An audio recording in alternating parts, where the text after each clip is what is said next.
오대산의 바람은 살이 아니라 뼈를 먼저 훑고 지나갔다. 비로봉 꼭대기에서 시작된 삭풍은 거칠 것 없는 능선을 타고 내려와 상원사의 낡은 처마 끝에 매달린 풍경을 사정없이 흔들어댔다. 댕그랑 댕그랑. 쇳소리는 차갑고 날카로웠으나 그 소리가 품은 여운만큼은 깊은 골짜기 바닥까지 내려가 묵직하게 가라앉았다. 내 살배기 혜인은 법당 앞 대돌 위에 쪼그리고 앉아 있었다. 아이의 작은 몸은 회색 승복 손바지 속에 파묻혀 마치 눈밭에 굴러떨어진 둥근 돌멩이 같았다. 코끝이 빨갛게 얼어붙었지만 혜인의 까만 눈동자는 허공의 한 지점을 집요하게 쫓고 있었다. 남들은 보지 못하는 것이 아이의 눈에는 보였다. 바람에도 결이 있고 색이 있었다. 비로봉에서 내려오는 바람은 푸르스름한 칼날 같았고 아궁이에서 피어오르는 연기는 따뜻한 황토색으로 뭉근하게 번졌다. 하지만 혜인이 지금 보고 있는 것은 그런 자연의 색이 아니었다. 일주문 저 아래 구불구불한 산길을 타고 올라오는 검고 끈적한 기운. 그것은 마치 썩은 웅덩이에서 피어오르는 아지랑이처럼 보였고 때로는 불에 타다 만숫덩이들이 엉겨붙어 꿈틀거리는 형상처럼 보이기도 했다. 혜인아. 굵고 낮은 목소리가 바람 소리를 뚫고 들려왔다. 혜인은 퍼뜩 놀라 고개를 돌렸다. 마당 한가운데서 무산 스님이 쌀이 빗자루를 쥐고 서 있었다. 칠순을 훌쩍 넘긴 노승의 얼굴은 껍질이 두꺼운 고목 같았다. 깊게 패인 주름 사이사이에는 오대산의 겨울이 고스란히 박혀 있었고 무심하게 뜬 눈은 눈 덮인 산봉우리처럼 고요했다. 무얼 그리 넋을 놓고 보고 있느냐. 무산 스님이 천천히 빗자루질을 하며 물었다. 스님에게서는 언제나 맑은 물냄새가 났다. 아무런 색깔도 찌꺼기도 없는 투명한 기운이 스님을 감싸고 있었다. 혜인은 그 맑음이 좋아서 쪼르르 달려가 스님의 다리를 끌어안았다. 스님, 저기 밑에서 시커먼 게 올라와요. 혜인이 고사리 같은 손가락으로 산 아래를 가리켰다. 연기가 맵고 썩은 냄새가 나요. 꼭 짐승이 죽어서 썩는 것 같아요. 혜인의 말에 무산 스님은 빗자루질을 멈추고 아이가 가리키는 곳을 바라보았다. 스님의 눈에는 하얗게 눈 덮인 전나무 숲길과 그 위로 흩날리는 눈발만이 보일 뿐이었다. 그러나 스님은 혜인의 말을 허투루 넘기지 않았다.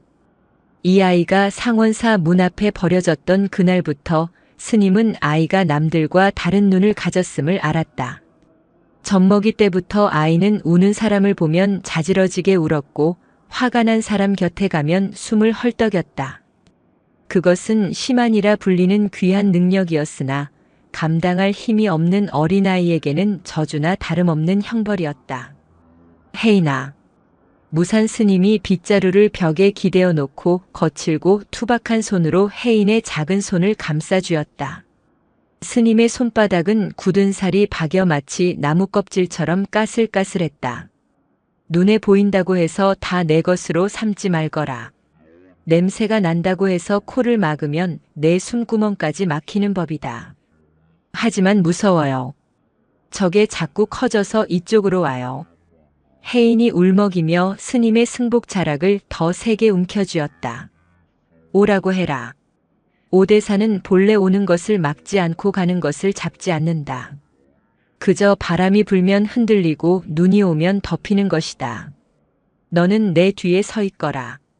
무산 스님은 혜인을 등 뒤로 감추듯 세우고는 일주문 쪽을 향해 묵묵히 섰다. 얼마 지나지 않아 눈 밟는 소리가 들려왔다. 뽀드득 뽀드득. 발소리는 불규칙했고 무거웠다. 마치 천근의 쇠덩이를 발목에 매달고 걷는 듯한 소리였다. 이윽고 모습을 드러낸 것은 한 사내였다. 남루한 양복 위에 낡은 점퍼를 걸쳐 입은 사내는 40대 중반쯤 되어 보였다. 얼굴은 며칠을 굶은 듯 퀭했고 입술은 추위와 갈증으로 터져 있었다.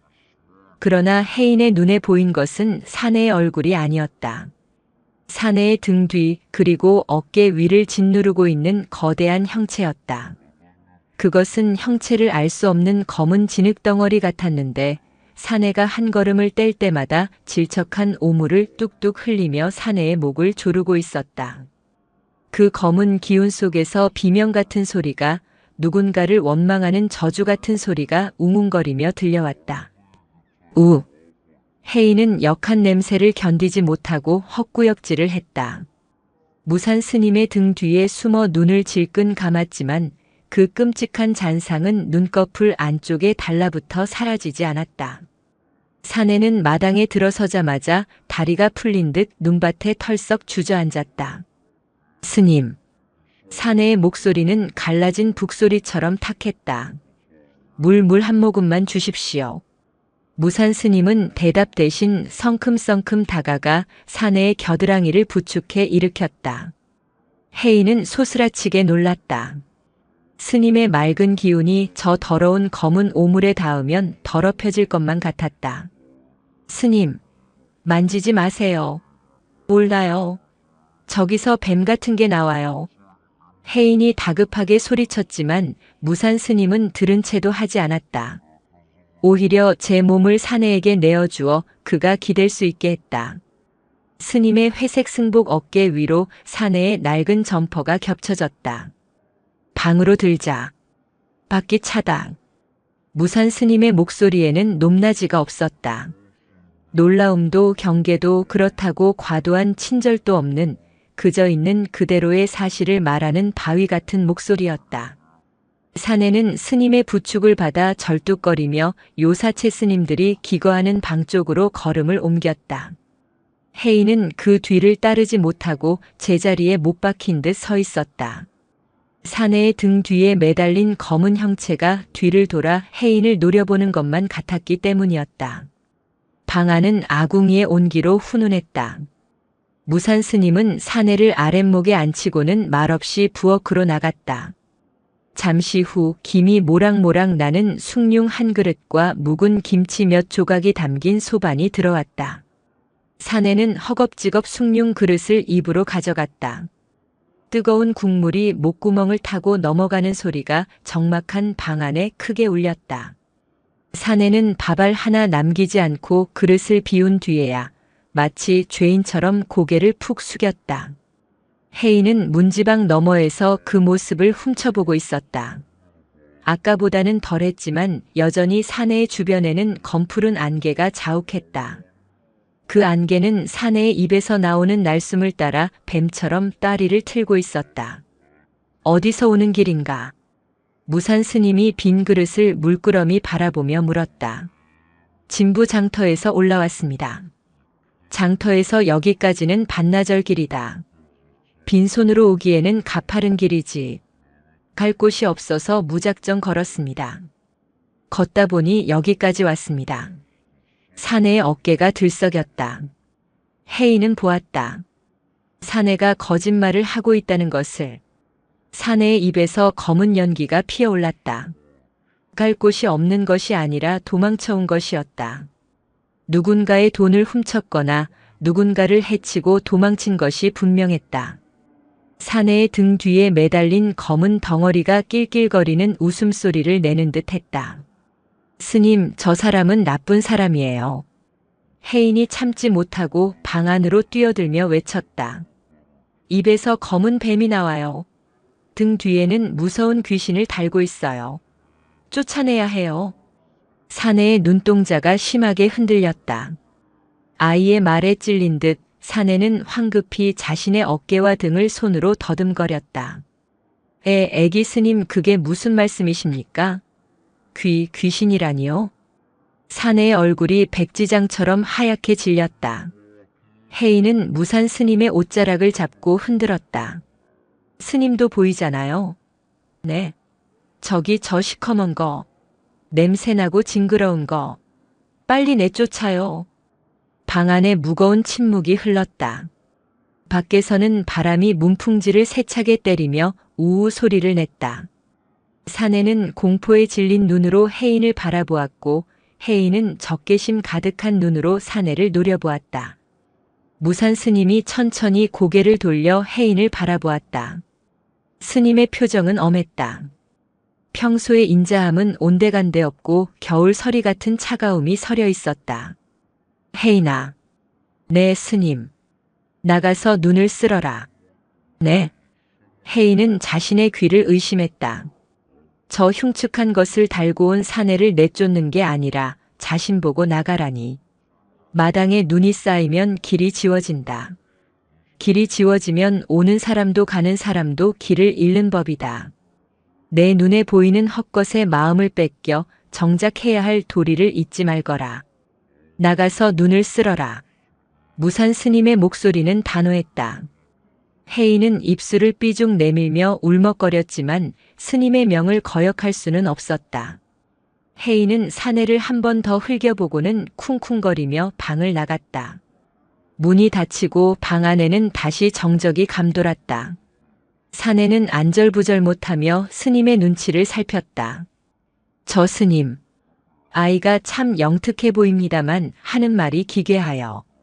보이는 것에 휘둘리는 것은 보지 못하는 것만 못한 법이지요. 무산 스님은 찻잔에 차를 따르며 담담하게 말했다. 처사가 짊어지고 온 짐이 무거워 아이가 놀란 모양입니다. 그 짐이 무엇이든 여기 내려놓았으니 일단은 쉬시오. 스님은 알고 있었다. 혜인이 본 것이 헛것이 아님을.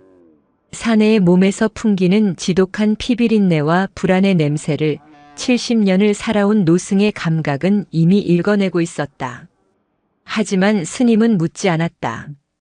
무엇을 훔쳤는가, 누구를 해쳤는가, 무슨 죄를 지었는가라고 다그치지 않았다. 그저 따뜻한 아랫목을 내어주고 온몸을 녹일 차 한 잔을 건넬 뿐이었다. 마당으로 쫓겨난 혜인은 씩씩거리며 제 키만한 쌀이 빗자루를 질질 끌었다. 억울했다. 자신은 분명히 보았고 사실을 말했을 뿐인데 스님은 오히려 자신을 나무랐다. 스님은 바보야. 저 아저씨가 얼마나 무서운지 모르고. 나중에 저 아저씨가 우리 쌀 다 훔쳐가고 스님도 때리면 어떡하려고 그래. 혜인은 눈이 쌓인 마당을 빗자루로 퍽퍽 내리쳤다. 그때였다. 요사체 방문 그림자로 두 사람의 모습이 비쳤다. 가만히 앉아있는 무산 스님의 그림자와 덜덜 떨며 어깨를 들썩이는 사내의 그림자. 혜인은 빗자루질을 멈추고 그 그림자를 유심히 지켜보았다. 이상한 일이었다. 아까 방 안에서 보았을 때는 사내의 등 뒤에 집채만한 검은 괴물이 매달려 있었는데 문종이에 비친 그림자에는 그 괴물이 보이지 않았다. 그저 늙고 지친 스님과 작고 초라한 사내. 두 사람의 그림자만이 나란히 앉아있을 뿐이었다. 왜 그림자에는 안 보이지? 혜인은 고개를 갸웃거렸다. 그때 바람이 불어와 처마 끝의 풍경이 다시 울렸다. 댕그랑. 그 소리에 섞여 방 안에서 스님의 목소리가 흘러나왔다. 산은 소리를 지르지 않습니다. 그저 메아리를 돌려줄 뿐이지요. 처사가 세상에 지른 소리가 비명이 되어 돌아왔다면 이제 그 입을 다물고 귀를 열 때입니다. 들어보십시오. 오대산이 처사에게 무슨 말을 하고 있는지. 혜인은 빗자루를 쥔 손에 힘을 주었다. 스님의 목소리는 따뜻하지도 차갑지도 않았지만 그 소리를 듣고 있자니 가슴속에서 끓어오르던 억울함이 조금씩 사그라드는 기분이 들었다. 그러나 혜인은 아직 알지 못했다. 스님이 왜 사내의 죄를 묻지 않는지, 왜 그 흉측한 그림자를 보고도 모른 척하는지. 그것이 혜인이 앞으로 오대산의 긴 겨울을 지나며 뼈를 깎는 추위 속에서 배워야 할 가장 큰 숙제임을 내 살배기 동자승은 짐작조차 하지 못하고 있었다. 그날 밤 상원사에는 폭설주의보가 내린 것처럼 눈이 쏟아지기 시작했다. 하늘이 뚫린 듯 쏟아지는 눈은 순식간에 마당을 덮고 혜인이 쓸어놓은 길마저 지워버렸다. 마치 세상의 모든 죄와 허물을 하얗게 덮어버리겠다는 듯이. 그리고 그 눈 속에 갇힌 암자에서 혜인의 첫 번째 시련이 시작되고 있었다. 밤새 퍼붓던 눈은 새벽 예불을 알리는 목탁 소리가 들릴 즈음이 되어서야 잠시 숨을 골랐다. 그러나 상원사는 이미 세상과 단절된 설국이었다. 처마 끝까지 차오른 눈더미는 암자를 고립된 섬으로 만들었고 사방을 둘러싼 전나무 숲은 하얀 병풍처럼 묵묵히 서 있을 뿐이었다. 혜인은 법당 구석에 웅크리고 앉아 요사채 문 쪽을 노려보고 있었다. 아이의 눈은 붉게 충혈되어 있었다. 잠을 자지 못했기 때문이었다. 아니, 잘 수가 없었다. 어젯밤 그 낯선 사내와 한 방에서 잠을 청하려 했을 때 혜인은 숨이 막혀 죽을 것만 같았다. 사내가 누운 이부자리 주변으로 시커먼 곰팡이 같은 기운이 스물스물 기어나와 방바닥을 뒤덮었다. 그것은 사내가 뒤척일 때마다 끈적한 소리를 내며 혜인의 발목을 휘감으려 들었다. 혜인은 결국 이불을 박차고 나와 차가운 법당 마루에서 밤을 지새웠다. 혜인아, 공양하러 가자. 아침 공양 준비를 마친 무산 스님이 혜인을 불렀다. 스님의 목소리는 평소와 다름없이 평온했으나 혜인은 입술을 꾹 다물고 고개를 저었다. 안 먹어요. 그 아저씨랑 같이 먹으면 밥에서 흙냄새가 나요. 쌀 한 톨에는 농부의 땀이 7근이요. 밥 한 그릇에는 우주의 기운이 담겨 있다 했다. 내 마음이 어지러운 것을 밥 탓으로 돌리지 마라. 스님은 단호하게 말하고는 혜인의 손을 잡아 끌었다. 스님의 손은 따뜻했으나 잡는 힘은 거역할 수 없을 만큼 단단했다. 공양간에는 밥 짓는 구수한 냄새 대신 묘한 긴장감이 감돌고 있었다. 낡은 소반을 사이에 두고 사내가 앉아 있었다. 밤새 한숨도 못 잔 듯 눈밑이 퀭했고 젓가락을 쥔 손은 미세하게 떨리고 있었다. 잘 주무셨습니까, 스님? 사내가 억지로 웃음을 지으며 인사를 건넸다. 그러나 혜인의 눈에는 사내의 웃음 뒤로 일그러진 악귀의 형상이 보였다. 입은 웃고 있었지만 등 뒤의 그림자는 울부짖고 있었다. 거짓말. 하나도 못 잤으면서. 무서워서 벌벌 떨었으면서. 혜인은 속으로 쏘아붙이며 밥그릇을 내려다보았다. 하얀 쌀밥 위로 사내의 몸에서 뿜어져 나온 검은 그을음이 내려앉는 것만 같았다. 눈이 많이 와서 길이 끊겼습니다.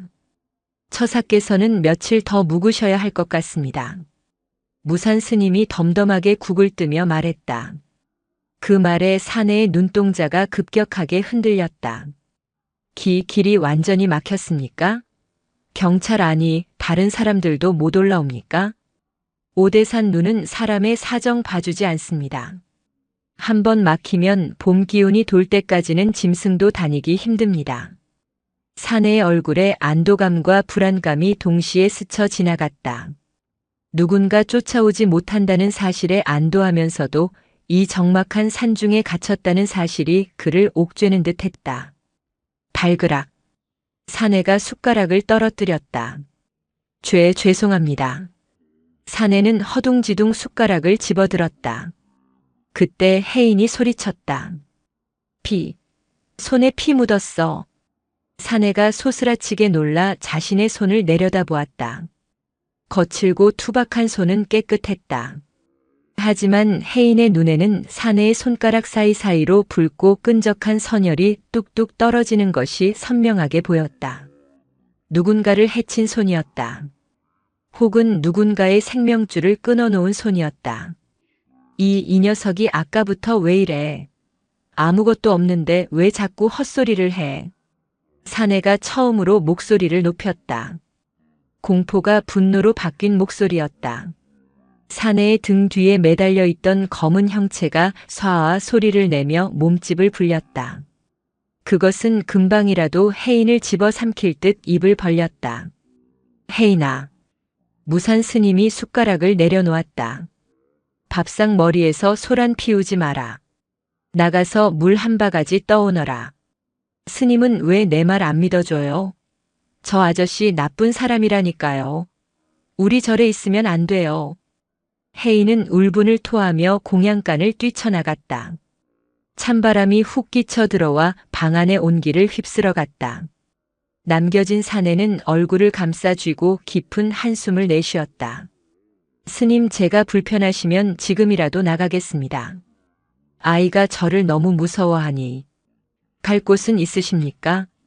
스님의 물음에 사내는 입을 다물었다. 갈 곳 따위는 없었다. 산 아래 세상은 그에게 지옥이었다.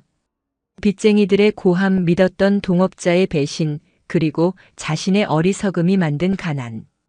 그 모든 것이 이빨을 드러내고 그를 기다리고 있었다. 머물 곳이 없으면 마음이라도 머물러야지요. 아이는 맑은 거울이라 때로는 어른이 감추고 싶은 밑바닥까지 비추곤 합니다. 너무 탓하지 마십시오. 무산 스님은 다시 묵묵히 식사를 이어갔다. 사내는 스님의 태어남이 오히려 두려웠다. 저 노승은 정말 아무것도 모르는 것일까, 아니면 모든 것을 알고도 모른 척하는 것일까? 사내는 목구멍이 꽉 막힌 듯 바발이 넘어가지 않았다. 그 시각 혜인은 우물가에 앉아 흐느끼고 있었다.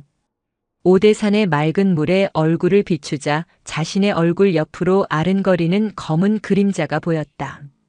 공양간에 있는 사내의 기운이 여기까지 뻗어와 있었다. 미워.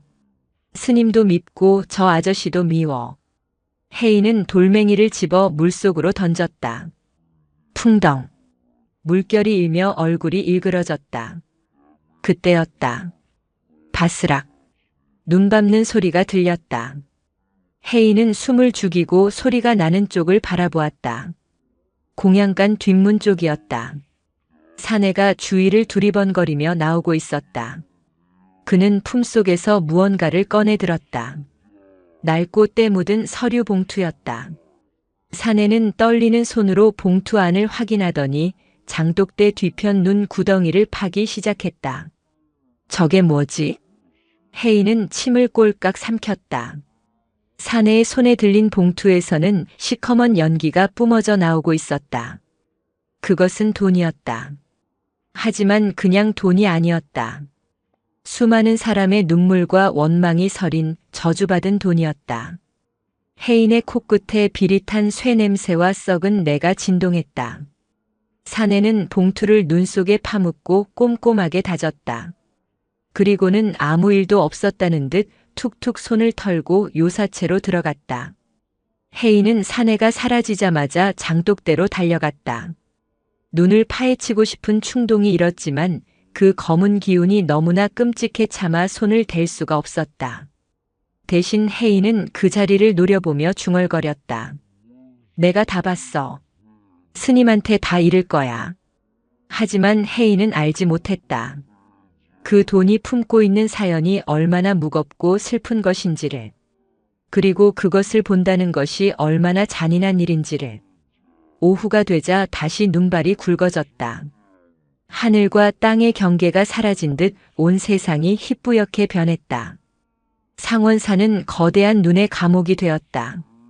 그 감옥 안에서 혜인과 무산 스님 그리고 죄를 지은 사내는 각자의 지옥을 견디고 있었다. 사흘이 지났다. 눈은 그칠 기미를 보이지 않았다. 적막은 사람을 미치게 만든다 했던가. 사내의 불안 증세는 극에 달하고 있었다. 그는 밤마다 헛소리를 질러댔고 낮에는 마당을 서성이며 알 수 없는 혼잣말을 중얼거렸다. 혜인은 그 꼴을 보는 것이 고역이었다.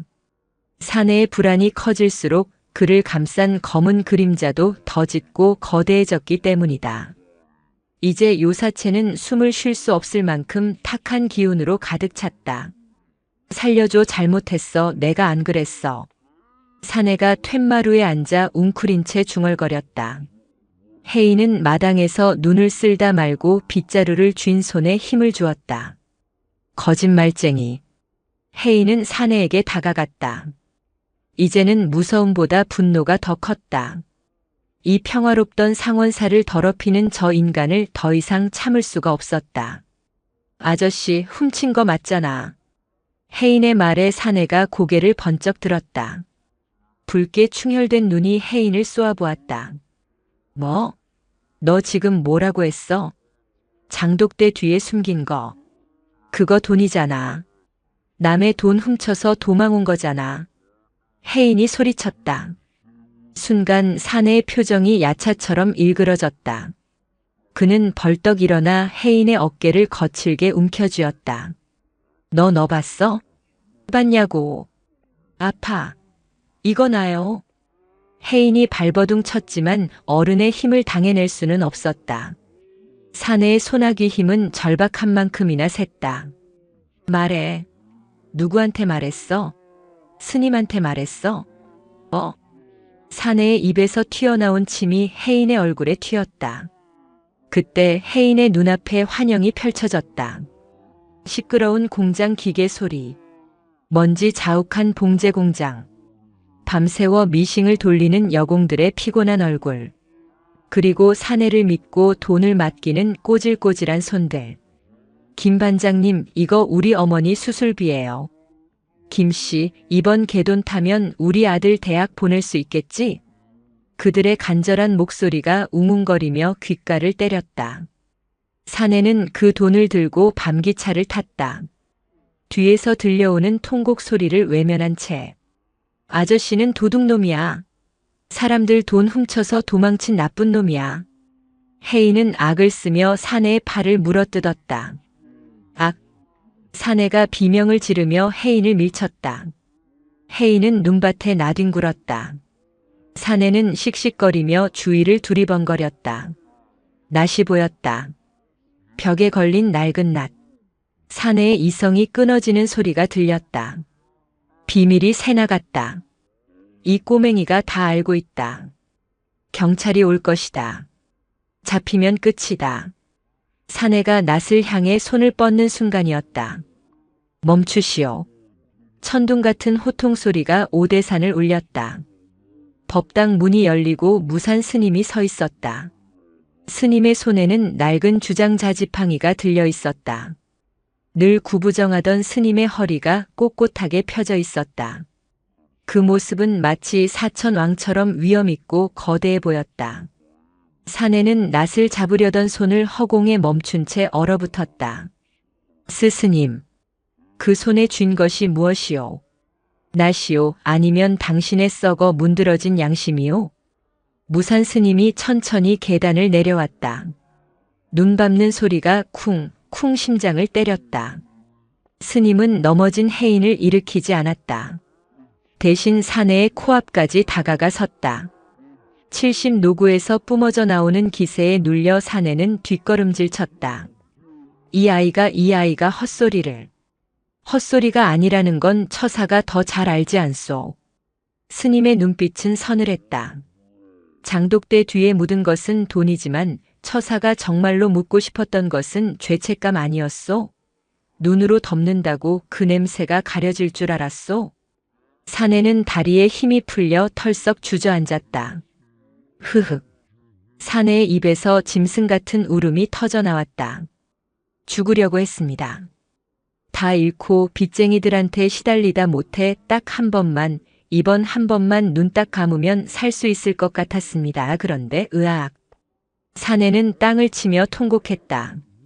공장 사람들의 얼굴이 자신을 믿었던 그 순박한 눈동자들이 떠올라 괴로움에 몸부림쳤다. 혜인은 눈밭에 앉은 채 그 광경을 지켜보았다. 사내의 몸을 감싸고 있던 검은 그림자가 요동치고 있었다. 그런데 이상했다. 사내가 죄를 토해낼 때마다 그 검은 그림자가 조금씩 옅어지고 있었다. 입 밖으로 나온 죄는 더 이상 그림자가 되지 못하고 허공으로 흩어졌다. 무산 스님은 울부짖는 사내를 말리지 않았다. 그저 그가 속에 있는 모든 고름을 짜낼 때까지 묵묵히 지켜보았다. 견디는 것이었다. 사내의 고통을, 죄의 무게를, 그리고 그 추한 바닥을 외면하지 않고 함께 견뎌주는 것이었다. 한참을 울던 사내가 고개를 들었다. 눈물 콧물로 범벅이 된 얼굴은 엉망이었다. 스님, 저는 어찌해야 합니까? 이제 돌아갈 수도 여기서 살 수도 없습니다. 무산 스님은 품에서 하얀 손수건을 꺼내 사내에게 건넸다. 업은 도망친다고 사라지는 것이 아닙니다. 매듭은 묶은 자가 풀어야 하는 법이지요. 제가 감당할 수 있을까요? 그 사람들 볼 면목이. 지금 내려가면 돌을 맞을 것이요. 욕을 먹고 멱살을 잡히겠지요. 그것이 처사가 지은 업의 무게입니다. 그것을 피하지 않고 온몸으로 받아내는 것, 그것이 참회입니다. 스님은 장독대 쪽을 가리켰다. 눈이 그치고 길이 열리면 저 돈을 파내어 돌아가시오. 그리고 무릎 꿇고 비시오. 용서해 줄 때까지 비는 것이 아니라 당신의 마음속 지옥이 끝날 때까지 비는 것입니다. 사내는 떨리는 손으로 손수건을 받아들었다. 그리고 스님을 향해, 아니 해인을 향해 깊이 고개를 숙였다. 잘못했습니다, 스님. 그리고 애기 스님. 해인은 멍하니 사내를 바라보았다. 사내의 등 뒤에 매달려 있던 끔찍한 괴물은 이제 보이지 않았다. 대신 그 자리에는 초라하고 나약한, 그래서 더욱 애처로운 한 인간의 등이 있을 뿐이었다. 해인은 비로소 깨달았다. 자신이 본 검은 그림자는 귀신이 아니라 사내가 스스로 만들어낸 공포와 죄책감이었음을. 그리고 무산 스님은 그 그림자를 보지 못한 것이 아니라 그 그림자에 가려진 사람을 보고 있었음을. 일어나시오. 공양간에 가서 식은 밥이라도 데워 먹읍시다. 죄 지은 놈도 배는 고픈 법이요. 무산 스님이 사내의 어깨를 툭 쳤다. 그리고 해인에게 손을 내밀었다. 해인이도 일어나라. 춥지 않으냐. 해인은 스님의 손을 잡고 일어났다. 스님의 손은 여전히 거칠었지만 그 어느 때보다 따뜻했다. 눈 덮인 상원사의 마당 위로 세 사람의 발자국이 나란히 찍혔다. 비뚤배뚤하지만 같은 방향을 향해 나아가는 발자국들이었다.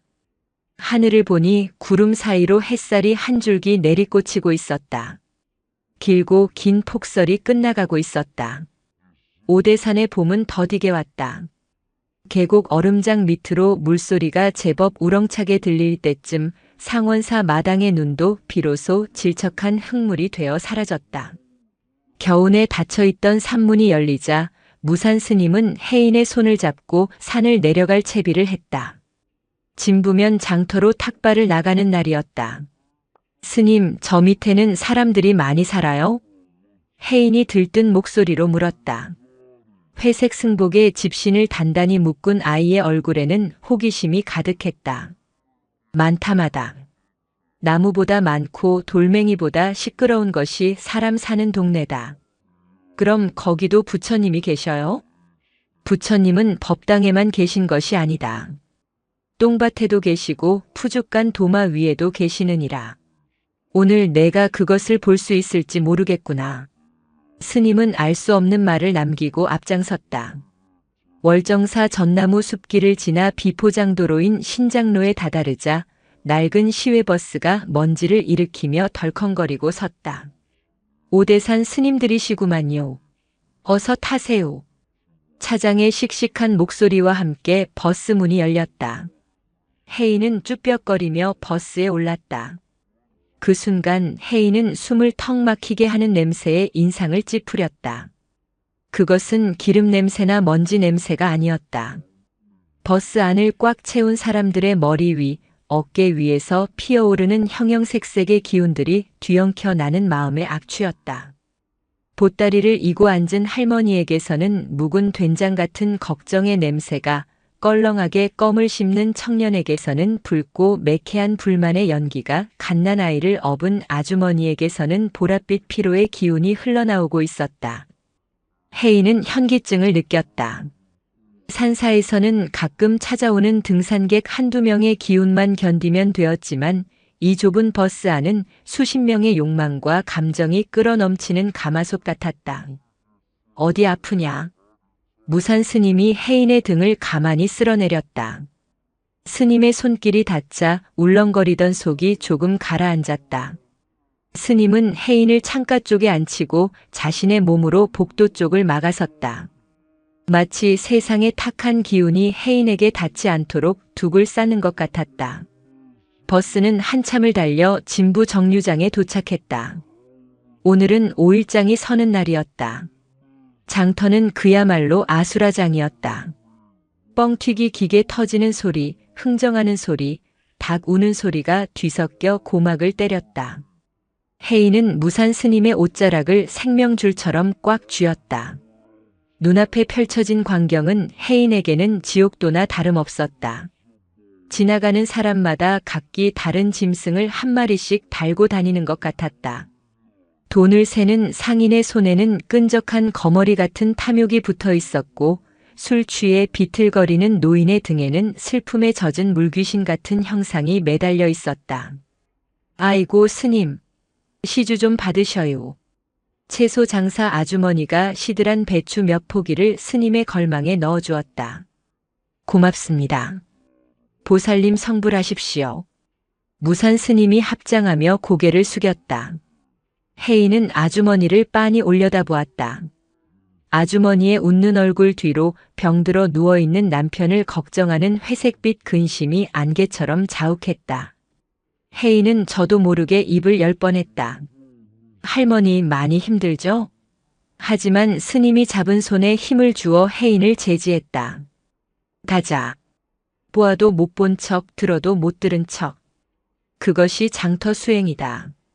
두 사람은 인파를 헤치고 장터 안쪽으로 들어갔다.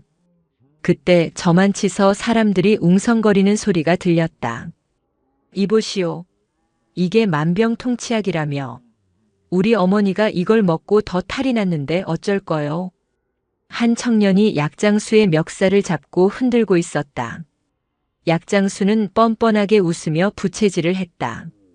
어허, 젊은 양반이 성질도 급하네. 명현현상이라고 들어봤나? 독이 빠지느라 그런 걸 가지고 행패는 무슨 행패야. 혜인의 눈이 커졌다. 약장수의 몸에서 시커먼 먹물 같은 것이 뿜어져 나오고 있었다. 그것은 거짓말이었다. 아주 지독하고 뻔뻔한 거짓말. 약장수가 파는 약병 안에는 아무런 효능도 없는 그저 설탕물에 색소를 탄 가짜 약이 들어있었다. 혜인은 참을 수가 없었다. 사람들이 속고 있었다. 아픈 사람들의 간절한 마음을 이용해 배를 불리는 저 악당을 두고 볼 수가 없었다. 스님의 손을 뿌리치고 혜인이 튀어나갔다. 거짓말쟁이. 혜인의 쩌렁쩌렁한 목소리에 구경꾼들의 시선이 일제히 쏠렸다. 네 살배기 꼬마 스님이 약장수 앞을 가로막고 섰다. 저거 다 가짜예요. 그냥 설탕물이잖아요. 아저씨 뱃속에는 시커먼 구렁이가 들어있어요. 순간 장터의 정적이 흘렀다. 약장수의 얼굴이 불그락 푸르락 변했다. 이 조그만 놈이 어디서 어른한테. 내가 다 보여요. 아저씨 입에서 거짓말할 때마다 까만 연기가 나와요. 사람들 속이지 마세요. 혜인은 물러서지 않고 소리쳤다. 웅성거림이 커졌다. 꼬마 스님이 보통 내기가 아니라느니 상원사 동자승이라 신통력이 있다느니 하는 소리가 웅성거림 속에 섞여 나왔다. 여론이 술렁이자 약장수의 눈빛이 살기로 번뜩였다. 자신의 밥줄을 끊으려 드는 이 당돌한 꼬마를 가만둘 수 없었다. 약장수가 손을 번쩍 쳐들었다. 이놈의 자식. 철썩. 그러나 혜인의 뺨에는 아무런 통증도 느껴지지 않았다. 질끈 감았던 눈을 뜨자 혜인의 앞을 가로막은 회색 등판이 보였다. 무산 스님이 약장수의 손목을 낚아챈 것이 아니었다. 스님은 그저 자신의 등을 내어주어 약장수의 손찌검을 대신 맞은 것이었다. 스님. 약장수도 당황하여 주춤거렸다. 늙은 스님의 등에서 둔탁한 소리가 났지만 스님은 미동도 하지 않았다. 아이의 말이 거칠었다면 이 늙은이가 대신 사과드리리다. 허나 아이의 눈은 맑은 거울과 같아서 있는 그대로를 비출 뿐이니 너무 노여워 마시게. 스님의 목소리는 낮고 위엄이 있었다. 약장수는 스님의 눈빛을 마주하자마자 등골이 서늘해짐을 느꼈다. 그 눈은 비난하는 눈이 아니었다. 썩은 속내까지 꿰뚫어 보면서도 오죽하면 그러고 사느냐고 묻는 듯한 연민의 눈이었다. 약장수는 황급히 자리를 챙겨 도망치듯 사라졌다. 가자. 무산 스님은 아무 일도 없었다는 듯 혜인의 손을 잡았다. 혜인은 스님의 등을 올려다보았다. 조금 전 맞은 자리에 흙먼지가 묻어 있었다. 혜인의 눈시울이 뜨거워졌다. 자신이 잘했다고 생각했는데 결과는 스님이 맞는 것이었다. 이 흙탕물 같은 세상에서 옳은 것을 말하는 대가는 왜 이리도 쓰단 말인가. 장터를 빠져나와 다시 오대산으로 향하는 길, 두 사람 사이에는 침묵만이 흘렀다. 혜인은 고개를 푹 숙이고 걷느라 발밑에 자갈만 세고 있었다. 억울했다. 그리고 죄송했다. 하지만 여전히 이해할 수 없었다. 월정사 일주문을 지나 전나무 숲길에 들어서자 숲의 서늘한 기운이 장터의 열기를 식혀주었다. 무산 스님이 걸음을 멈추고 길가 바위에 걸터 앉았다. 다리는 아프지 않느냐? 괜찮아요. 혜인은 기어들어가는 목소리로 대답했다. 혜인아, 아까 그 약장수가 미웠느냐? 네. 나쁜 사람이잖아요. 사람들 속여서 돈 뺏고 아픈 할머니 더 아프게 하고. 그러니까 혼나야죠. 혜인은 입술을 삐죽였다. 무산 스님은 걸망에서 물통을 꺼내 혜인에게 건네며 물었다. 그래서 내가 소리를 질러 그 사람을 쫓아내니 속이 시원하더냐? 혜인은 대답을 못했다. 시원하지 않았다. 오히려 찜찜했다. 약장수가 도망칠 때 보였던 그 공포에 질린 눈빛, 그리고 스님의 등에 묻은 흙먼지 자국이 자꾸만 눈앞에 어른거렸다. 내 눈에는 그 사람이 뿜어내는 검은 연기만 보였겠지. 허나 나는 그 사람의 다 떨어진 운동화가 보이더구나. 운동화요? 그래. 뒤축이 다 달아빠진 신발. 그 사람에게도 먹여 살려야 할 새끼들이 있을 것이고 병든 노모가 있을지도 모른다. 거짓말은 나쁜 것이나 그를 벼랑 끝으로 몬간하는 슬픈 것이다. 무산 스님은 지팡이로 땅을 톡톡 두드렸다. 내가 던진 말은 화살이었다. 그 화살은 약장수의 가슴에도 박혔지만 그 약을 믿고 싶었던 할머니의 가슴에도 박혔느니라. 할머니요? 그 할머니는 그 약이 가짜라는 걸 몰랐을까? 알면서도 지푸라기라도 잡고 싶어 샀을 수도 있다. 혹은 자식들에게 나 약 먹고 있다고 안심시키려 샀을 수도 있지. 그런데 내가 그거 다 가짜야. 라고 발가벗겨 버렸으니 그 할머니의 희망은 어찌 되었겠느냐. 혜인은 망치로 머리를 맞은 듯 했다. 거기까지는 생각하지 못했다. 자신은 그저 사실을 말했을 뿐인데 그 사실이 누군가에게는 상처가 될 수 있다니. 보는 것은 지식이요, 덮어주는 것은 지혜다. 너는 보았으나 견디지 못했고 알았으나 품지 못했다. 무산 스님은 혜인의 어깨를 두어 번 토닥였다. 오늘 그 약장수의 매는 내가 맞았다만 앞으로 내가 세상에 던진 돌은 내가 맞게 될 것이다. 그것이 인관이라. 다시 걷기 시작한 산길은 가팔랐다. 혜인의 발걸음은 아까보다 1000근이나 더 무거워졌다. 상원사에 거의 다다랐을 때였다. 산문 앞에 낯익은 인형이 서성거리고 있었다. 낡은 양복을 입은 사내, 지난 겨울 폭설 속에 갇혀 있다가 참회하고 내려갔던 그 도망자였다. 스님. 사내가 무산 스님을 보고 달려와 넙죽절을 했다. 계절이 바뀌어 봄이 왔건만 사내의 행색은 여전히 초라했다. 하지만 얼굴빛만은 지난 겨울과 달리 흙빛이 걷혀 있었다. 그동안 평안하셨습니까? 얼굴이 좋아졌소. 빚은 다 갚았소? 아닙니다. 가진 돈 다 털어갚고도 아직 산더미입니다. 공사판에서 막노동을 하며 갚아나가고 있습니다. 몸은 부서질 것 같지만 마음만은 두 다리 뻗고 잡니다. 사내는 쑥스러운 듯 머리를 극적였다. 그리고 혜인을 보며 빙그레 웃었다. 애기 스님도 많이 컸네요. 그때 스님이 저한테 소리쳐주지 않았으면 저는 평생 귀신을 달고 살았을 겁니다. 혜인은 사내를 빤히 쳐다보았다. 사내의 등 뒤에는 더 이상 끔찍한 검은 형체가 없었다. 대신 작고 희미하지만 따뜻한 주황색 불빛 같은 것이 깜빡거리고 있었다. 그것은 희망 혹은 정직의 색깔이었다. 이거 오다가 시장에서 샀습니다. 찐빵입니다. 제가 번 돈으로 산 겁니다. 훔친 돈 아니고요. 사내가 품에서 따끈한 종이봉투를 꺼냈다. 혜인은 찐빵을 받아들었다. 따뜻했다. 아까 장터에서 느꼈던 그 역한 냄새는 하나도 나지 않았다. 땀 냄새가 섞인 구수한 밀가루 냄새가 났다. 고마워요, 아저씨. 그날 저녁 혜인은 법당에 앉아 오랫동안 부처님을 바라보았다. 장터에서의 약장수 그리고 다시 찾아온 사내. 두 사람은 모두 죄를 지은 사람들이었다. 하지만 한 사람은 혜인의 화살을 맞고 도망쳤고 한 사람은 스님의 기다림 덕분에 다시 돌아왔다. 나는 틀렸고 스님은 맞았다. 혜인은 합장한 손에 힘을 주었다. 보이는 것이 전부가 아니다. 눈에 보이는 검은 연기 뒤에 숨겨진 그 사람의 눈물까지 볼 수 있어야 진짜 시만이다.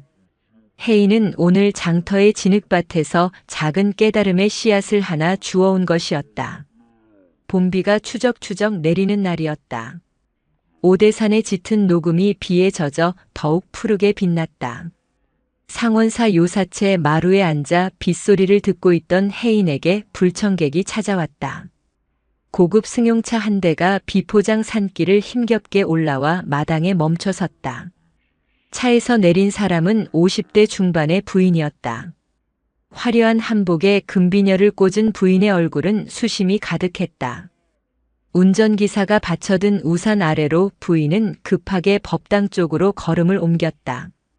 큰 스님, 무산 큰 스님 계십니까? 부인의 목소리는 다급했다. 빗소리를 뚫고 들려온 그 목소리에는 날카로운 히스테리가 섞여 있었다. 무산 스님이 방문을 열고 나왔다. 무슨 일이십니까? 스님, 제 아들 좀 살려주십시오. 우리 아들이 며칠째 눈을 뜨지 못합니다. 부인은 마루에 털썩 주저앉아 울음을 터뜨렸다.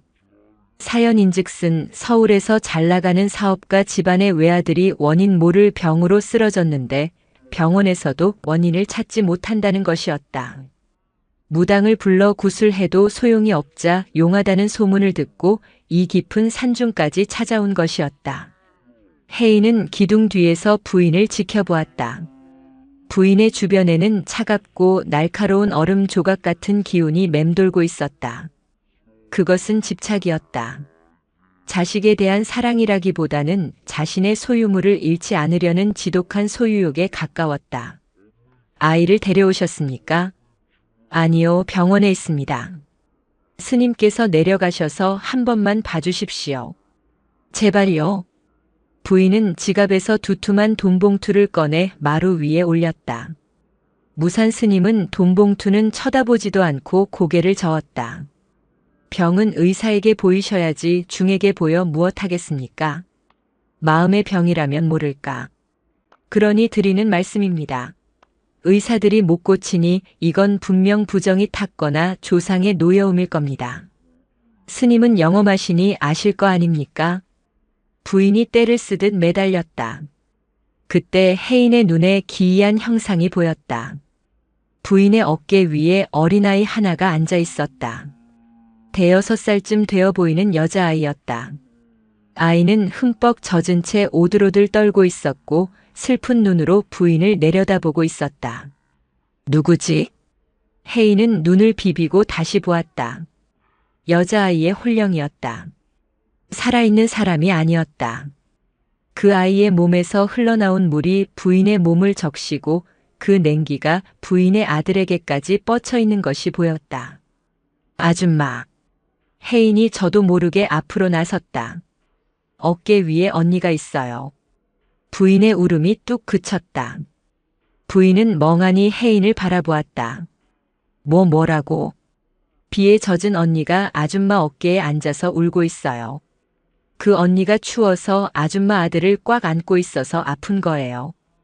부인의 얼굴이 사색이 되었다. 마치 귀신이라도 본 듯 입술을 파르르 떨었다.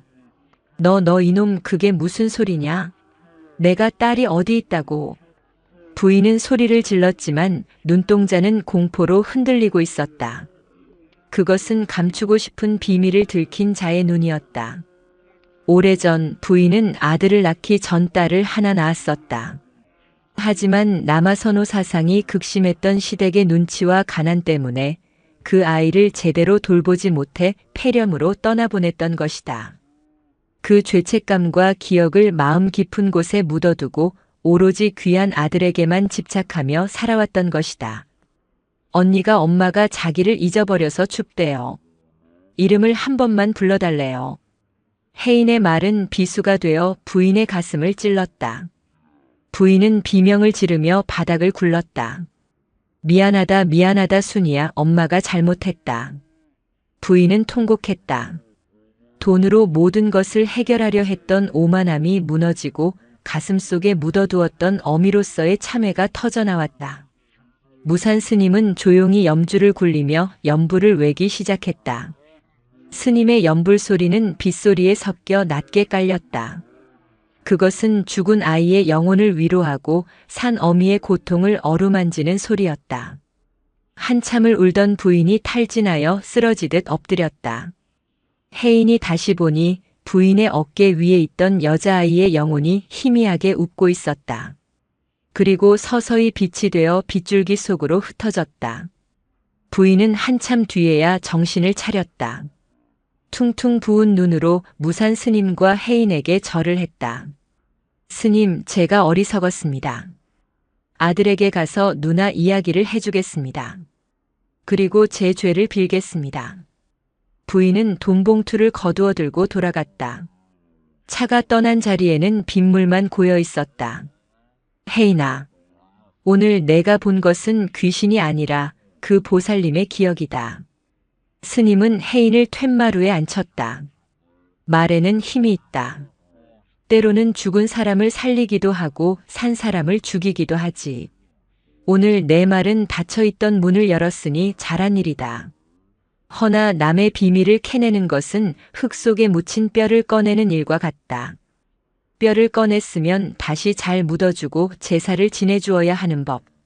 너는 오늘 그 보살님의 상처를 후벼 팠으나 그 상처를 꿰매는 법은 아직 모르는구나. 혜인은 스님의 말씀을 곰곰이 생각했다.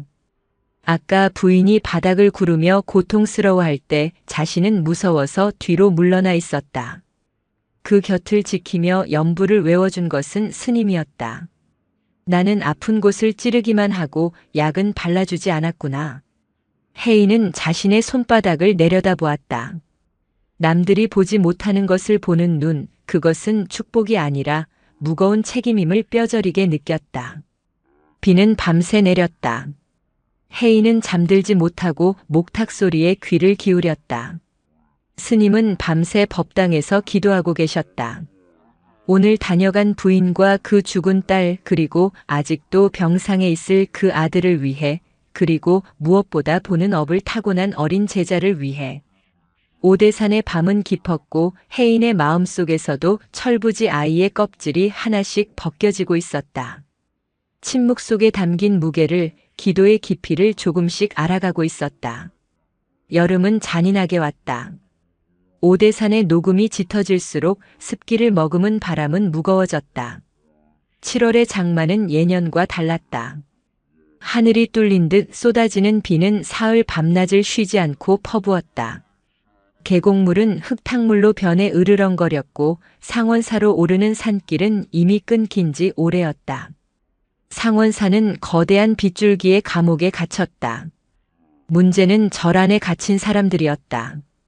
갑작스러운 폭우로 하산하지 못한 등산객들과 산 아래 마을이 침수될까봐 높은 곳으로 피신해 온 주민들까지 20명 남짓한 사람들이 좁은 요사체에 엉겨붙어 있었다. 아이고, 이 비가 언제 그친데?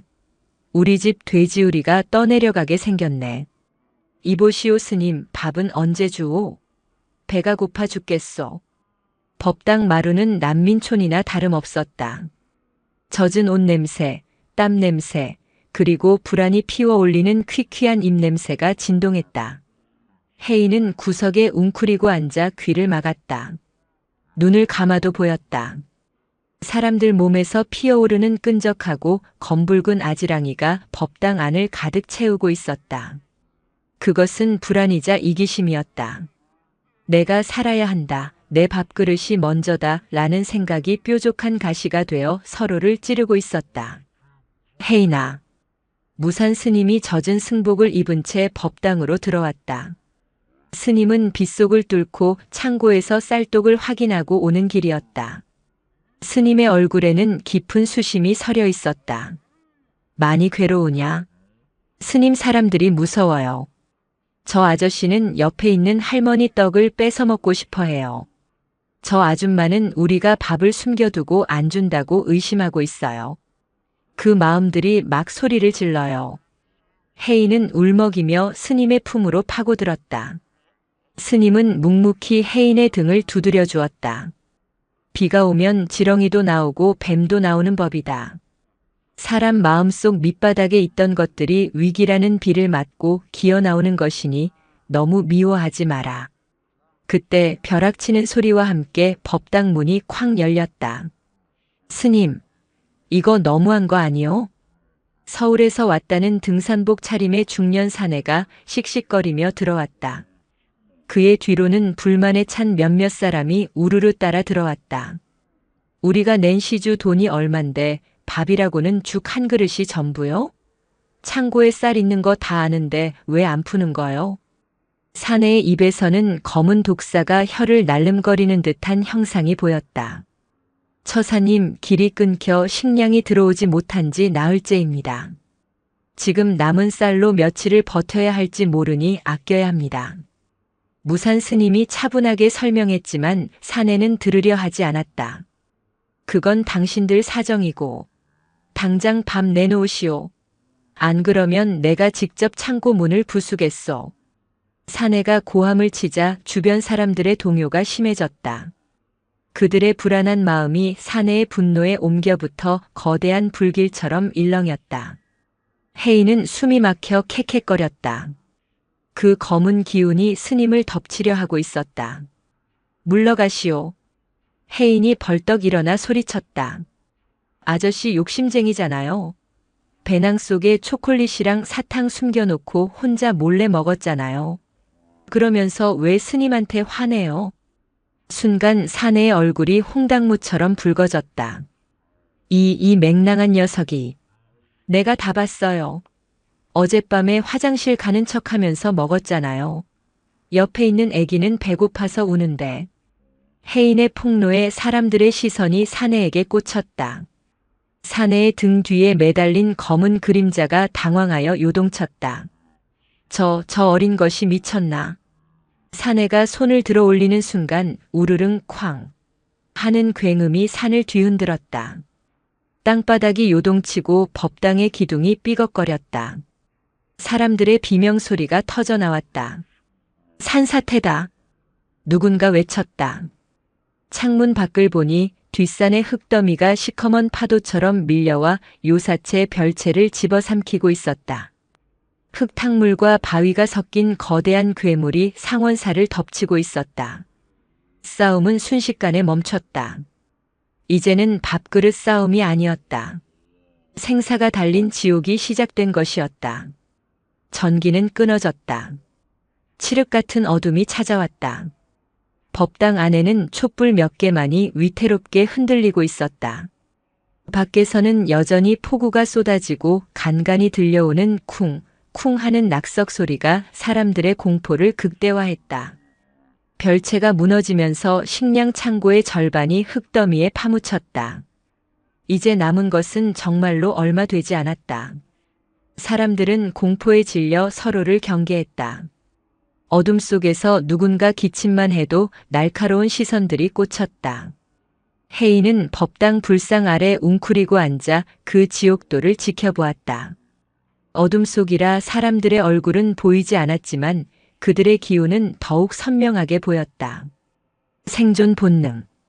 그것은 차라리 짐승의 것에 가까웠다. 점잖던 노신사의 몸에서도 인자해 보이던 아주머니의 몸에서도 뾰족하고 시커먼 가시들이 돋아나고 있었다. 나만 살면 돼. 저놈이 내 몫을 뺏어가면 어쩌지. 그런 생각들이 엉켜 법당 안의 공기를 썩게 만들고 있었다. 스님 무서워요. 숨을 못 쉬겠어요. 혜인이 가슴을 움켜쥐었다. 탁한 기운이 목을 조르는 것 같았다. 무산 스님은 법당 중앙에 가부좌를 틀고 앉아 있었다. 스님은 동요하지 않았다. 마치 태풍의 눈처럼 고요했다. 스님의 몸에서는 은은한 회색빛이 감돌고 있었다. 그것은 화려한 빛이 아니라 비바람을 수십 년 견딘 바위의 색이었다. 혜인아, 귀를 닫고 눈을 감아라. 대신 내 마음속에 촛불을 하나 켜거라. 스님의 목소리가 낮게 울렸다. 지금 저들이 뿜어내는 것은 악함이 아니다. 두려움이다. 겁에 질린 개가 더 크게 짖는 법이다. 그 짖는 소리에 놀라지 말고 그들이 떨고 있음을 보아라. 그때였다. 구석에서 훌쩍거리는 소리가 들렸다. 젊은 엄마가 품에 안은 아이가 열이 펄펄 끓고 있었다. 우리 아기가 너무 뜨거워요. 제발 물 좀 주세요. 하지만 아무도 선뜻 나서지 않았다. 물통을 가진 사람들은 슬그머니 자신의 짐을 등 뒤로 숨겼다. 물이 언제 끊길지 모르는 상황에서 남에게 나눠줄 여유 따위는 없다는 듯이 그 이기적인 침묵이 혜인의 가슴을 찔렀다. 무산 스님이 자리에서 일어났다. 스님은 불단 위에 올려두었던 청수부처님께 올리는 맑은 물 그릇을 내렸다. 그것이 마지막 남은 깨끗한 물이었다. 이것을 먹이시오. 스님이 아이 엄마에게 물그릇을 건넸다. 그러자 어둠 속에서 불만 섞인 목소리가 튀어나왔다. 스님, 그 물은 다 같이 나눠 마셔야 하는 거 아닙니까? 왜 저 여자한테만 줍니까? 아까 그 등산복 사내였다. 그의 말에 몇몇 사람이 동조하며 웅성거렸다. 맞아요. 우리도 목말라요. 인간의 바닥이었다. 혜인은 분노가 치밀어 올라 견딜 수가 없었다. 다들 조용히 해요. 아기가 아프잖아요. 아저씨들은 어른이면서 부끄럽지도 않아요? 혜인이 소리쳤다. 하지만 사내는 콧방귀를 뀌었다. 부끄러운 게 밥 먹여주냐? 당장 내일 죽을지도 모르는데. 그때 무산 스님이 주장자를 바닥에 쿵 찍었다. 그 소리가 어찌나 크고 묵직한지 법당 안의 웅성거림이 일순간 멈췄다. 이 물은 내 몫이다. 스님의 서슬 퍼런 목소리가 어둠을 갈랐다. 내가 마실 물을 아이에게 주는 것이다. 내 생명을 떼어주는 것이니 더 이상 탐내지 마라. 만약 목이 말라 죽게 된다면 내가 가장 먼저 죽을 것이다. 스님의 위엄에 눌려 아무도 대꾸하지 못했다. 스님은 아이 엄마에게 물을 먹이게 하고 자신의 승복을 벗어 덜덜 떠는 아이를 감싸주었다. 혜인은 그 모습을 멍하니 바라보았다. 스님의 등 뒤로 보이던 회색빛 기운이 아이를 감싸는 순간 따뜻한 황금색으로 변하는 것을 보았다. 아, 저거구나. 스님은 고통을 모르는 것이 아니었다. 배고픔과 목마름을 모르는 것이 아니었다. 그것을 알지만 기꺼이 자신이 먼저 감당하는 것. 그것이 바로 견디는 힘이었다. 밤이 깊어가자 빗줄기는 더욱 거세졌다. 법당 뒤편 옹벽에서 흙이 쏟아지는 소리가 들렸다. 위험했다. 이곳도 안전하지 않다. 모두 일어나시오. 대웅전으로 옮겨야겠소. 무산 스님이 소리쳤다. 대웅전은 지대가 조금 더 높고 튼튼했다. 하지만 거기까지 가려면 폭우가 쏟아지는 마당을 가로질러야 했다. 칠흑 같은 어둠 속 쏟아지는 빗속을 뚫고 가는 것은 목숨을 건 이동이었다. 사람들이 주저하자 스님이 앞장섰다. 내 옷자락을 잡으시오. 줄을 놓치면 떠내려갑니다. 스님은 밧줄을 찾아내어 사람들의 허리를 하나하나 묶어 연결했다. 그리고 맨 앞에서 거센 비바람을 온몸으로 맞으며 길을 텄다. 자, 갑시다. 번쩍하고 번개가 칠 때마다 스님의 굽은 등이 보였다. 70 노구의 몸이 바람에 휘청거렸다. 하지만 스님은 두 발을 땅에 박아 넣은 듯 버티며 뒤따르는 20명의 목숨을 끌고 가고 있었다. 혜인은 스님의 손을 잡고 그 뒤를 따랐다. 빗물이 눈을 찔러 앞이 보이지 않았다. 하지만 혜인은 보았다. 스님의 발이 흙탕물 속에 푹푹 빠질 때마다 스님의 몸에서 뿜어져 나오는 빛이 밧줄을 타고 뒤따르는 사람들에게로 흘러들어가는 것을. 그것은 생명의 빛이었다. 대웅전으로의 이동은 처절한 사투였다. 무릎까지 차오른 흙탕물은 거센 물살을 이루며 사람들의 다리를 휘감았다. 줄 중간에 있던 할머니 한 분이 미끄러져 급류에 휩쓸릴 뻔했다. 잡으시오. 뒤에 있던 등산복 사내가 본능적으로 할머니의 팔을 낚아챘다. 평소 같으면 자기 살 길만 찾았을 사내였지만 스님이 묶어놓은 밧줄이 그리고 스님이 보여준 희생이 그의 마음속 얼음장을 깨트린 것이었다. 영감님 이쪽으로. 아주머니 제 어깨 잡으세요. 서로 으르렁대던 사람들이 서로를 잡아주고 끌어주기 시작했다. 이기심의 검은 가시들이 빗물에 씻겨 내려가고 있었다. 간신히 대웅전 기단에 다다랐을 때였다. 뒷산에서 벼락 같은 소리가 났다. 쿠르릉, 쾅. 집채만한 바위가 굴러떨어지고 있었다. 하필이면 행렬의 맨 마지막 아이를 업은 젊은 엄마 쪽이었다. 피할 틈이 없었다. 위험해. 혜인이 비명을 질렀다. 그 순간 맨 앞에 있던 무산 스님이 밧줄을 놓고 뒤로 튀어나갔다. 70 노인의 동작이라고는 믿을 수 없을 만큼 빨랐다. 스님은 아이 엄마를 옆으로 밀쳐내고 자신이 그 자리에 섰다. 쿵! 둔탁한 소리와 함께 스님의 몸이 흙더미 속으로 사라졌다. 굴러떨어진 바위와 흙이 스님의 하반신을 덮쳤다. 스님! 큰 스님! 사람들이 비명을 지르며 달려들었다. 빗속에서 아수라장이 펼쳐졌다. 등산복 사내와 청년들이 흙더미를 맨손으로 파헤쳤다. 빨리, 빨리 파내. 손톱이 깨지고 피가 나도 아무도 멈추지 않았다. 혜인은 털썩 주저앉았다. 눈앞이 하얘졌다. 스님이 보이지 않았다. 흙더미 아래 깔린 스님의 기운이 희미하게 깜빡거리고 있었다. 꺼져가는 촛불처럼. 스님 안 돼. 혜인은 엉금엉금 기어가 흙을 파냈다. 차가운 진흙의 감촉이 끔찍했다. 하지만 그보다 더 무서운 것은 스님의 따뜻한 기운이 사라지는 것이었다.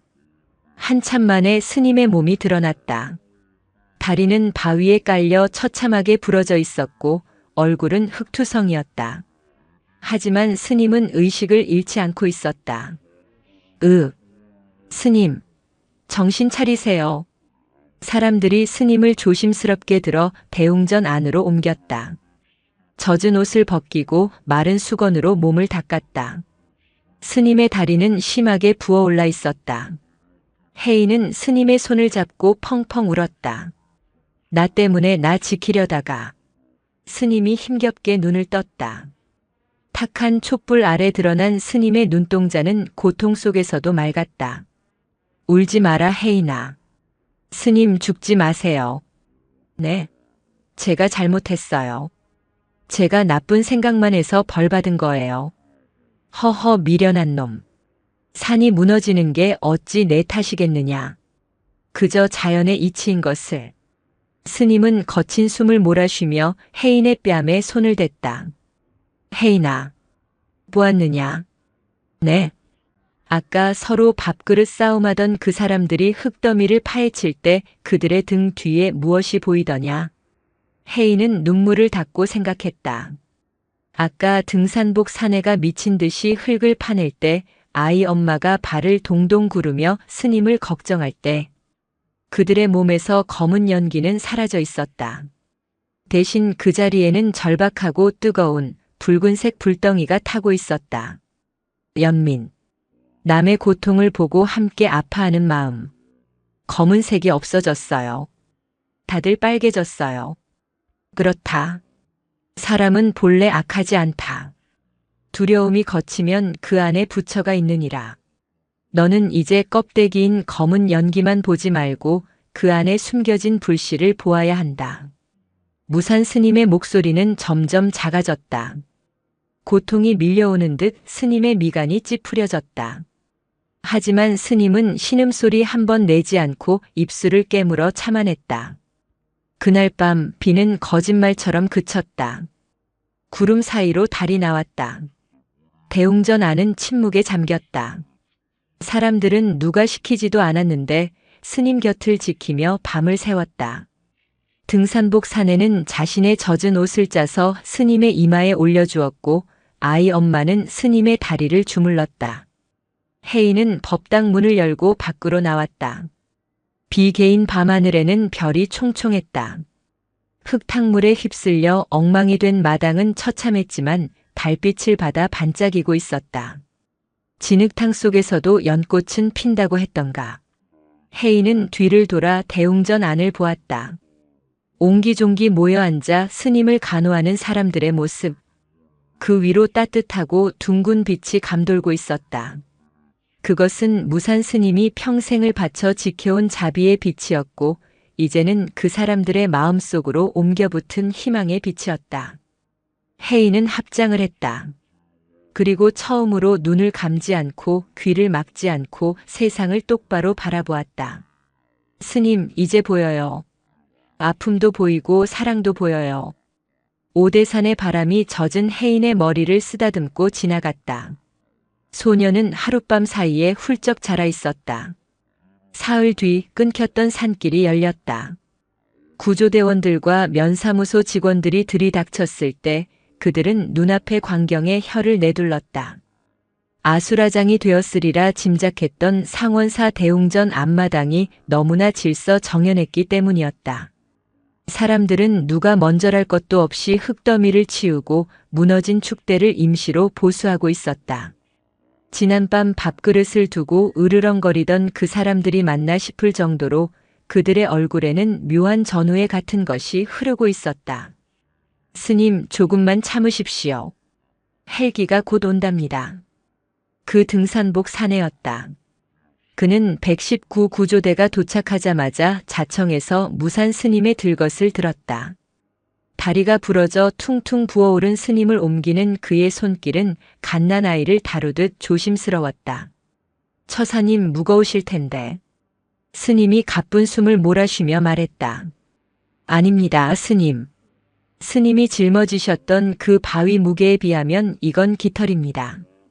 제가 업고 지옥 끝까지라도 가겠습니다. 사내의 눈시울이 붉어졌다. 혜인은 들것을 따라가며 사내의 등을 보았다. 그의 등 뒤에는 이제 욕심쟁이 귀신도 이기심의 가시도 없었다. 그저 누군가를 돕고 싶다는 순한 마음이 민들레 홀씨처럼 피어오르고 있었다. 무산 스님은 헬기로 병원에 이송되었고 혜인은 절에 남아 뒷수습을 지켜보았다. 사람들은 떠나면서 혜인에게 하나같이 허리를 숙여 인사했다. 애기 스님, 미안했습니다. 그리고 고맙습니다. 스님 오시면 꼭 전해주세요. 이 은혜 갚으러 다시 오겠다고요. 사람들이 떠난 산사는 다시 고요해졌다. 하지만 그 고요는 예전의 적막함과는 달랐다. 비온 뒤에 땅이 더 단단해지듯 상원사의 공기는 한층 더 밀도 있고 따뜻해져 있었다. 계절은 정직하게 흘러 오대산에 다시 붉은 단풍이 들기 시작했다. 무산 스님은 2달 만에 퇴원하여 절로 돌아오셨다. 부러진 다리는 붙었으나 스님은 이제 지팡이 없이는 걷기 힘든 몸이 되었다. 절뚝거리는 꼴이 영락없는 산짐승이구나. 스님은 자신의 불편한 다리를 보며 허허 웃으셨다. 혜인은 그 웃음이 슬펐다. 스님, 다리가 아프지 않으세요? 저 때문에. 혜인이 울먹이자 스님은 혜인을 툇마루에 앉혔다. 혜인아, 나무는 옹이가 박혀야 더 단단해지고 바위는 이끼가 끼어야 미끄러지지 않는 법이다. 이 다리는 내가 중생의 무게를 한번 견뎌보았다는 훈장이니 슬퍼할 것 없다. 어느 늦가을 오후였다. 혜인은 마당을 쓸고 있었다. 쓱쓱. 쌀이 빗자루가 바닥을 긁는 소리가 규칙적으로 울렸다. 그때였다. 일주문 저 아래에서 누군가 올라오고 있었다. 40대 중반의 여인이었다. 화려한 옷차림이었지만 얼굴에는 짙은 그늘이 드리워져 있었다. 혜인의 눈이 가늘어졌다. 여인의 등 뒤로 거대하고 시커먼 그림자가 꿈틀거리고 있었다. 미움이다. 누군가를 죽도록 미워하는 마음. 그 독한 마음이 여인의 목을 조르고 주변의 공기마저 검게 물들이고 있었다. 예전 같았으면 혜인은 코를 막고 도망치거나 아줌마는 나쁜 사람이야 라고 소리쳤을 것이다. 하지만 혜인은 도망치지 않았다. 빗자루를 멈추고 가만히 여인을 바라보았다. 검은 연기 속을 자세히 들여다보았다. 그러자 그 연기 깊은 곳에 웅크리고 앉아 떨고 있는 여인의 진짜 마음이 보였다. 남편에게 배신당한 상처 믿었던 사람에게 버림받은 외로움이 피를 흘리고 있었다. 미움은 그 상처를 보호하기 위해 두른 가시 돋친 갑옷일 뿐이었다. 여인이 마당에 들어서자마자 날카롭게 물었다. 주지 스님 계시오? 내 속이 터져서 부처님한테 따지러 왔소. 여인의 목소리에는 살기가 등등했다. 그러나 혜인은 빗자루를 내려놓고 여인에게 다가갔다.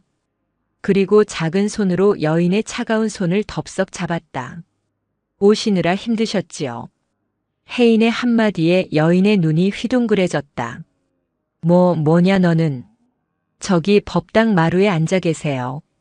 제가 따뜻한 차 한 잔 가져올게요. 여기 오대산 바람이 차요. 마음이 시리니까 몸도 추우신 거예요. 혜인은 여인의 도끼를 본 것이 아니라 그 안에 있는 한기를 보았다. 여인의 입술이 파르르 떨렸다. 누구도 자신의 환한 얼굴 뒤에 숨겨진 외로움을 알아주지 않았는데 이 어린 동자승이 단번에 알아본 것이다. 너 내가 안 무서우냐? 안 무서워요. 아줌마는 화난 게 아니라 아픈 거잖아요. 여인의 눈에서 툭 하고 눈물이 떨어졌다. 검게 일렁이던 그림자가 순식간에 옅어지더니 여인의 어깨 위로 무너져 내렸다. 여인은 혜인의 앞에서 어린아이처럼 엉엉 울음을 터뜨렸다. 요사체 문틈으로 그 모습을 지켜보던 무산 스님의 입가에 잔잔한 미소가 번졌다. 스님은 문을 열고 나가는 대신 조용히 문을 닫아주었다. 이제 혜인은 스승의 도움이 없어도 스스로 중생의 아픔을 감당할 줄 아는 작은 스승이 되어 있었다. 겨울이 오기 전 첫눈이 내리는 날이었다. 무산 스님과 혜인은 찻상을 사이에 두고 마주 앉았다. 방 안에는 은은한 솔잎차 향기가 감돌았다. 혜인아, 네 스님. 이제 더 이상 사람들의 그림자가 무섭지 않느냐. 혜인은 찻잔을 두 손으로 감싸 쥐며 고개를 끄덕였다. 네, 무섭지 않아요. 그냥 조금 슬퍼요. 슬프다. 네. 그림자가 짙다는 건 그만큼 빛을 등지고 서 있다는 뜻이잖아요. 그 사람들이 얼마나 빛이 그리우면 저렇게 짙은 그림자를 달고 다닐까 생각하면 무서운 게 아니라 안아주고 싶어요. 무산 스님은 찻잔을 내려놓고 혜인을 빤히 바라보았다. 주름진 스님의 눈가에 물기가 맺혔다. 내 살배기 핏덩이로 절간 앞에 버려져 남들이 보지 못하는 것을 보며 공포에 떨던 아이. 그 아이가 어느새 자라 오대산의 바위처럼 단단하고 넉넉한 품을 가지게 되었다. 이제 되었다. 스님은 나지막이 중얼거렸다. 보는 것은 눈의 일이요. 아는 것은 머리의 일이나 품는 것은 가슴의 일이다. 너는 이제 눈으로 보지 않고 가슴으로 보는구나. 스님은 자리에서 일어나 창문을 열었다. 밖에는 한방눈이 펑펑 쏟아지고 있었다. 세상의 모든 더러움과 아픔을 덮어주는 하얀 눈이었다. 혜인아, 저 산을 보아라. 스님이 가리킨 곳에는 눈 덮인 비로봉이 우뚝 서 있었다. 산은 그림자를 탓하지 않는다. 해가 뜨면 그림자가 생기고 해가 지면 그림자가 사라지는 것을 알기 때문이다. 산은 그저 제자리에 서서 짐승도 품고 눈도 맞고 그림자마저 제 몸의 일부로 받아들인다. 네. 너도 산이 되어라. 사람들이 뱉어내는 오물을 피하지 말고 내 안에서 썩혀 거름으로 만들어라. 그래서 그 거름으로 세상에 꽃을 피우거라. 알겠습니다, 스님. 혜인은 자리에서 일어나 스님에게 삼배를 올렸다. 그것은 제자가 스승에게 올리는 예의자, 한 수행자가 앞서간 수행자에게 보내는 존경의 인사였다. 무산 스님은 혜인의 어깨를 잡아주었다. 70 노승의 거친 손과 10살 소년의 보드라운 손이 맞닿았다. 그 온기가 방 안을 가득 채웠다. 그날 밤 혜인은 꿈을 꾸었다. 꿈속에서 혜인은 더 이상 어린아이가 아니었다. 거대한 산이 되어 있었다. 자신의 품 안에서 다람쥐가 뛰어놀고 상처 입은 호랑이가 쉬어가고 길 잃은 사람들이 길을 찾는 꿈이었다. 그리고 그 산 꼭대기에는 무산 스님을 닮은 늙은 소나무 한 그루가 서서 빙그레 웃으며 혜인을 내려다보고 있었다. 산 그림자는 여전히 짙고 무거웠다. 하지만 이제 혜인은 알았다. 그림자의 무게만큼 산의 깊이도 깊어진다는 것을. 그리고 그 무게를 견디는 것이야말로 사랑이라는 것을. 오대산 상원사의 풍경 소리가 눈발을 타고 멀리 퍼져나갔다.